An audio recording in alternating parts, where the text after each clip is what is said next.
నమస్తే, welcome to great Andhra. మనతో పాటు ఉన్నారు సీనియర్ పొలిటికల్ అనలిస్ట్ జిఆర్ మహర్షి గారు. నమస్తే సార్. నమస్తే అమ్మా. సార్, రాజకీయాల్లో మామూలుగా వారసత్వం గురించి మాట్లాడుకుంటే ఇప్పుడు మనకి కళ్ళెదురుగా కనిపించే చాలా మందిలో వారసత్వం అంటే ఓన్లీ కొడుకులు అలా అనే కాదు, వాళ్ళ ఫ్యామిలీలో ఎవరైనా కావచ్చు. ఫర్ ఎగ్జాంపుల్ ఇప్పుడు రీసెంట్గానే మనకు కనిపిస్తుంది, పవన్ కళ్యాణ్ గారు నాగబాబు గారికి మంత్రి పదవి ఇప్పించుకోగలిగారు. అలాగే కేసీఆర్ చూస్తే కొడుకు కేటీఆర్కి, అలాగే కుమార్తెకి కూడా ఇప్పించుకున్నారు. చంద్రబాబు గారేమో లోకేష్ గారికి. ఇలాగే ఎక్కడ చూసినా వాళ్ళు వేరే స్టేట్స్లో కూడా వాళ్ళ కొడుకులకో లేకపోతే వాళ్ళ వారసులకో ఏదో రకంగా పదవులు ఇప్పించుకోవడము, లేకపోతే వాళ్ళని కూడా రాజకీయాల్లో ఒక కంటిన్యూషన్ పెట్టుకునేలాగా వాళ్ళు క్రియేట్ చేసుకున్నారు.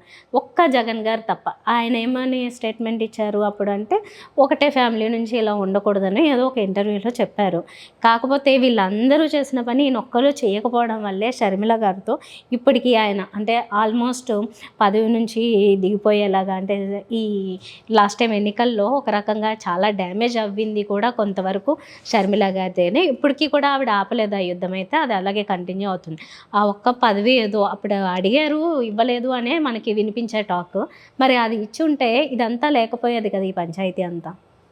అంటే జగన్ గారి ప్రత్యేకత ఏంటంటే ఆయనకి పట్టు విడుపులు తెలియవు. ఆయన ఏం చేయాలనుకుంటే అది చేస్తాడు. అంటే దీంట్లో మనం అర్థం చేసుకోవాల్సిన విషయం ఏమిటంటే, కుటుంబము వారసత్వము అనే పదాలు ఉంటేనే కదా ఆయన ముఖ్యమంత్రి వరకు వచ్చారు. జగన్ గారు ఎలా ముఖ్యమంత్రి అయ్యారు?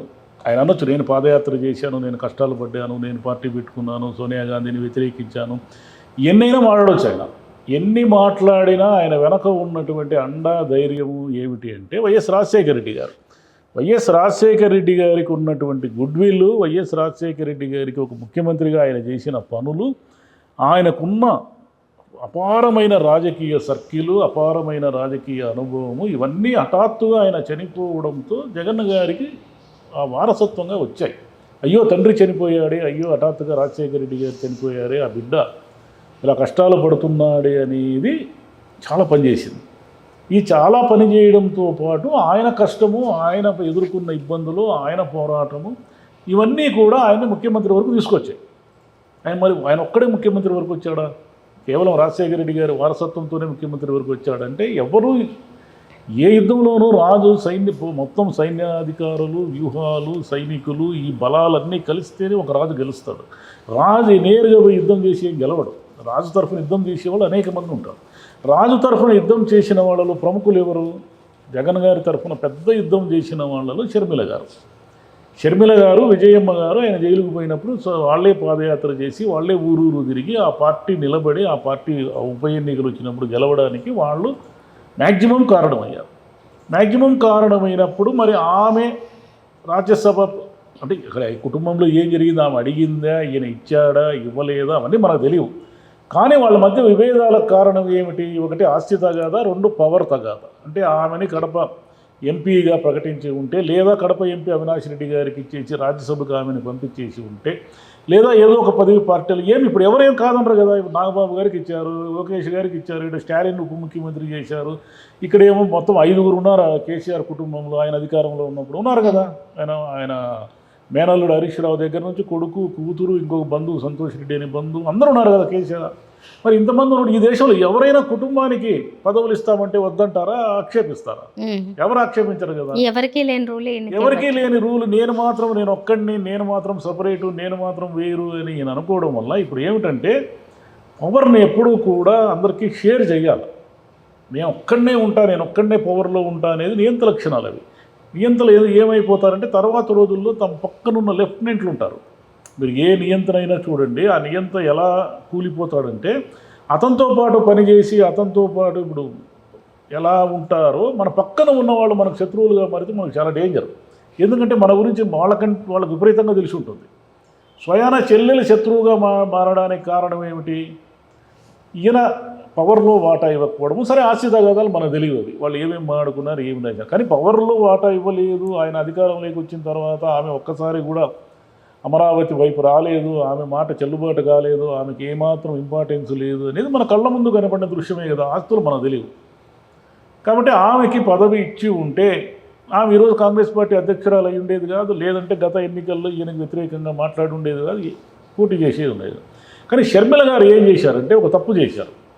ఆమెకు రాజకీయ అధికారము, ఆమెకు రాజకీయం పట్ల అంబిషన్ ఉంటే ఆమె ఏమి చేయాలి అంటే అన్నతో పోరాడదలుచుకున్నప్పుడు నేరుగా పోరాడాలి. ఆమె ధర్మ పోరాటం పేరుతో దొంగ పోరాటం చేశారు. అక్కడ ఆమె ప్రజల్లో పలచనయ్యారు, అక్కడ ఆమెకి క్రెడిబిలిటీ పోయింది.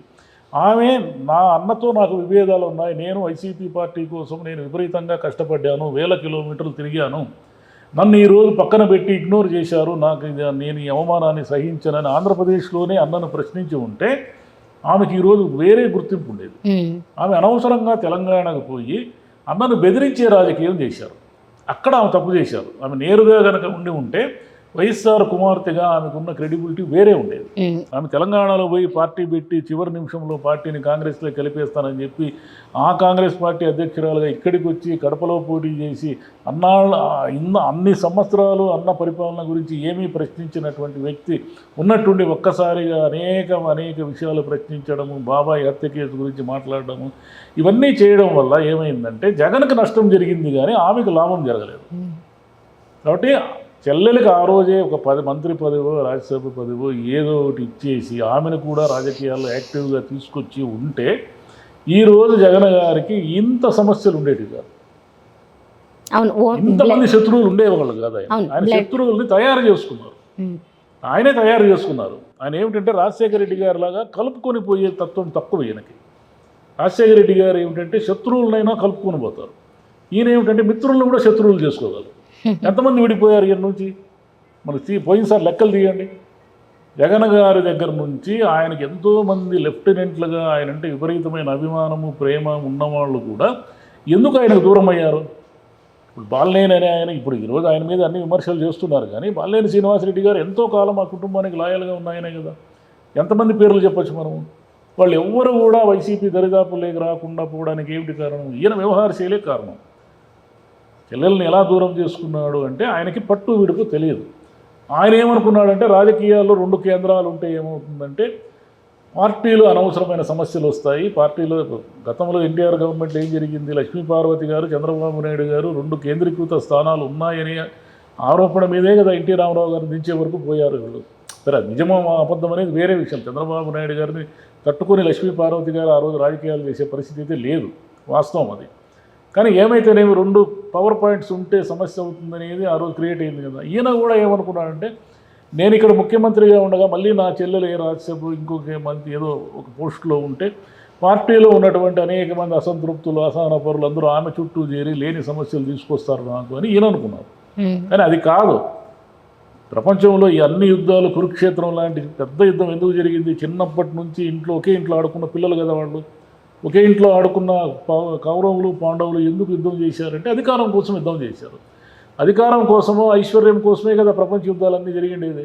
వేరే ఏమైనా మానవ విలువల కోసం ఏమైనా జరిగాయా? ఏమీ జరగలేదు. మరి అదే రాజకీయాలు రాష్ట్రాల్లో అయినా ఇళ్లలో అయినా ఊర్లలో అయినా అన్ని చోట్ల అవే రాజకీయాలే నడుస్తాయి. ఎవరికి ఇవ్వాల్సింది వాళ్ళకి ఇచ్చేస్తూ ఉంటే ఏ సమస్య లేదు. అంతా నాది అన్న వాళ్ళు అనేక సమస్యల్లో ఇరుక్కుంటారు. సో చంద్రబాబు నాయుడు గారికి కూడా ఇటువంటి అనుభవం ఉంది. అయితే మరీ సొంత అంటే రక్తం పంచుకుని పుట్టిన వాళ్ళు కాకపోయినా వాళ్ళ ఫ్యామిలీ మెంబర్సే ఫస్ట్ దగ్గర ఉంచుకున్నారు. తర్వాత ఆయన చాణక్య తెలివే మొత్తానికి ఆ రకంగా దూరం చేశారు. పొమ్మనకుండా పొగబెట్టడం అంటారు కదా, ఆ టైప్లో. అంటే చంద్రబాబు గారు వ్యూహాత్మక నాయకుడు. వ్యూహాత్మక నాయకుడు అంటే ఏమిటంటే తాను ఏదైనా ఒక పని చేయదలుచుకుంటే, జగన్ గారు అన్ని మీటింగుల్లో అదే చెప్పేది, చంద్రబాబు గారు ఏదైనా ఒక పని చేయదలుచుకుంటే దానికి ఆమోద ముద్ర వేయించడానికి తనకున్న మీడియా అనేక శక్తులన్నింటినీ పవర్ఫుల్గా ఉపయోగిస్తారు అనేది ఆయనకున్న వ్యూహం. అసలు ఆ పార్టీ ఎవరిది? తెలుగుదేశం పార్టీ, ఎన్టీ రామారావు గారు. దానికి వారసులు ఎవరు? హరికృష్ణ, బాలకృష్ణ లేదా పురంధేశ్వరి గారు. అప్పుడు ఆమె రాజకీయాల్లో లేరనుకోండి, పిల్లలే కదా వారసులు. మనం మామూలుగా ఒక వారసత్వాన్ని ఎలా లెక్కిస్తాం? అల్లుళ్ళకి లెక్క పెట్టం కదా. అన్లెస్ కొడుకులే లేరు కూతురులే ఉన్నారు ఇల్లరికం వచ్చారు అనేటువంటి ఒక ప్రత్యేకమైన పరిస్థితుల్లో తప్ప ఒక వారసత్వాన్ని మనము కొడుకులకే లెక్కిస్తాం. లేకపోతే అప్పుడు లక్ష్మీపార్వతి కూడా ఉన్నారు, ఆవిడ కూడా పార్టీ ఎన్టీఆర్ గారిదే కదా. ఎన్టీఆర్ అయినప్పుడు భార్యకు కూడా రావాలి, భార్యకు పిల్లలకి రావాలి. భార్యకి దక్కలేదు, పిల్లలకి దక్కలేదు. అల్లుడికి దక్కడం అనేది ఎక్కడైనా చరిత్రలో జరిగిందా? లేదు. జరగదు. ఎందుకు జరగదు అంటే ఈయన బాలకృష్ణ గారిని కానీ, హరికృష్ణ గారిని కానీ, నందమూరి కుటుంబాన్ని కానీ, దగ్గుపాటి వెంకటేశ్వరరావు గారిని కానీ దూరం చేసుకోలేదు. చాలా స్ట్రాటజిక్గా వాళ్ళందరినీ ముందు పెట్టి లక్ష్మీపార్వతి గారితో, ఎన్టీఆర్ గారితో యుద్ధం చేశారు. ఆ పార్టీ తనకొచ్చి తాను ముఖ్యమంత్రి అయిన తర్వాత వాళ్ళు అధికారంలో వాటా అడగడానికి వచ్చినప్పుడు, వాళ్ళకి అధికారాన్ని షేర్ చేయాల్సి వచ్చినప్పుడు మెల్లిగా వాళ్ళని స్టెప్ బై స్టెప్ దూరం తీసుకుంటూ వచ్చారు. అంటే ఇక వీళ్ళని పార్టీ మోయలేదు అని ఒక పిక్చర్ తీసుకొస్తారు ఆయన. ఈయన ఎప్పుడు తీసుకొచ్చారు అది? జగన్ గారి అంటే ఆమెని షర్మిల గారిని వైసీపీ మోయలేదు అనే వరకు ఇక తీసుకురాలేదు కదా. ఈయనకు అంత వ్యూహం తెలియదు, ఈయనకు అంత మీడియా కూడా లేదు. అది ప్రాబ్లం. చంద్రబాబు గారు ఏమిటంటే నెక్స్ట్ ఇయర్ చేయాల్సిన పని ఈ రోజు నుంచి ఆలోచిస్తూ ఉంటారు. ఈయన ఈ రోజు చేయాల్సిన పని కూడా ఈ రోజు ఆలోచించరు. అది ఆడ ప్రాబ్లం. ఫైనల్గా ఏంటంటే ఇద్దరి మీద జాలిపడాలి. ఒకటి షర్మిల గారిని దూరం చేసుకుని నష్టపోయినందుకు జగన్ గారి మీద, ఏ పదవి దక్కకుండా ఇలా అన్యాయం అయిపోయినందుకు ఆవిడ మీద, షర్మిల గారి మీద. ఆమె పంతం నెరవేరింది కదా. ఆమె పంతం ఏమిటి? చంద్రబాబు గారిని ముఖ్యమంత్రిని చేయడం ఆమె పంతం కాదు, అందించడం. దాని ఫలితం అది కావచ్చు. జగన్ని ఓడించడము, జగన్ని గద్దె దించడము, జగన్ని నలుగురిలో భ్రష్టు పట్టించడం అనేది ఆమె పంతం. ఆ బాధ్యత జరిగింది. జరిగితే ఆటోమేటిక్గా చంద్రబాబు గారు ముఖ్యమంత్రి అయ్యారు. అంటే తన ప్రత్యర్థికి చెల్లెలే వ్యతిరేకంగా మారడం అనేది చంద్రబాబు గారి రాజకీయం. చంద్రబాబు గారు ఆయన అంత వ్యూహకర్త. ఆయన ఏం చేశాడు? జగన్కి ఇంట్లోనే పెట్టాడు శత్రువుల్ని. ఈయన చంద్రబాబుకి ఇంట్లో శత్రువుల్ని ఈయన పెట్టలేడు. ఎందుకంటే సాధ్యం కాదు. అంతే. Right sir. Thank you.